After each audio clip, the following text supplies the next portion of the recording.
I'd have to say Alan Border, I think, just for the hard work that he had to do. Took Australian cricket through a really difficult transition period and come out the other side with a great team, great reputation, has been a really hard but fair cricket team.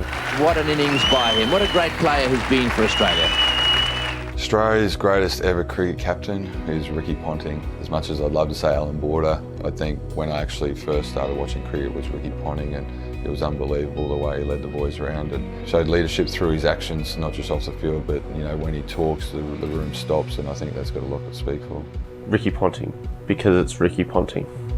He could do everything. 12,000 runs, plenty of hundreds, one-day cricket genius, probably our best ever fielder, electric as a captain. Tactically, absolutely brilliant.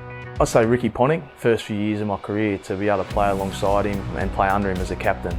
You know, his tactics and knowledge of the game was outstanding, but then just to see the way he led from the front with the bat, that shows a great leader to be able to do it, not just in words, but in action. Steve Waugh, he was a hero of mine growing up. Ricky Ponting, he's almost equal leader there for me. Being fortunate enough to play alongside Ricky, to see his cricket brain firsthand and how he sees the game and helps the young guys was incredible to be involved in. But as a hero of mine growing up, Steve Waugh was definitely one of them. Steve Waugh, I think he was the first one that really brought that hard-nosed Australian culture to the baggy green, and I think that's stayed pretty much the same since he's been captain, so I'd say him. Steve Waugh, he just was so level-headed, never seemed to get too emotional, and he had a great team under his captaincy, but you know, I think he sort of kept that team nice and level and calm. Steve Waugh, he's my favourite. Obviously, he captained Australia's best ever side in my opinion. Played the game hard, but was always fair. I loved his red hanky, always hanging out. He's just a great Australian, I guess. Australia's greatest ever captain.